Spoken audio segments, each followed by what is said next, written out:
এরপর আমরা চুনারাম মাহাতো মহাশয়ের পরিবারের পক্ষ থেকে যিনি আছেন ওনাকে দু চার কথা বলার জন্য অনুরোধ করছি। মাননীয় সত্যবান বাবু, ঠিক আছে ঠিক আছে, আমরা অনুরোধ রাখছি গোবিন্দ মাহাতো মহাশয়ের পরিবারের পক্ষ থেকে মাননীয় সুভাষ মাহাতো মহাশয়কে দু চারটা অভিজ্ঞতার কথা উনি শেয়ার করেন।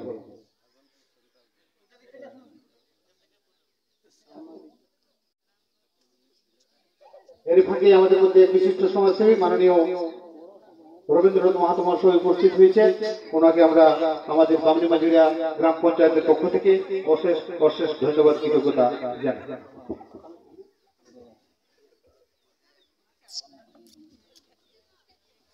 নমস্কার। শ্রদ্ধা সভাপতি মহাশয় ও আমার বিশিষ্ট ব্যক্তিগণ, আজ 82 বছর পর আমাদের এই মানবাজার বামনি মাঝিরা অঞ্চলে যে দাদু নতুন করে জন্ম নিল, এটাই আমাদের গৌরবের বিষয়।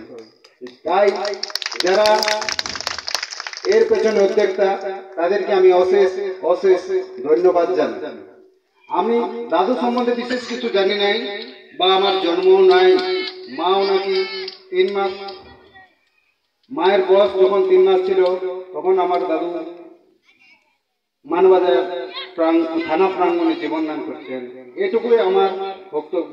তাই যারা এই উদ্যোগটা করেছেন বা বামনি মাঝিরা অঞ্চলের প্রধান মহাশয় এতে যে উদ্যোগটা নিয়েছেন তাতে আমি অশেষ অশেষ ধন্যবাদ জানিয়ে আমি আমার বক্তব্য শেষ করছি। ধন্যবাদ, অজস্র ধন্যবাদ।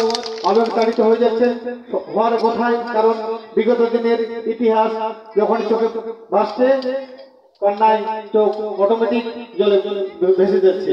আমরাও তাদের কথা স্মরণ রেখে আগামী দিনে আরো আরো যাতে শহীদ দিবস পালন করতে পারি সেই চেষ্টা করব। এরপর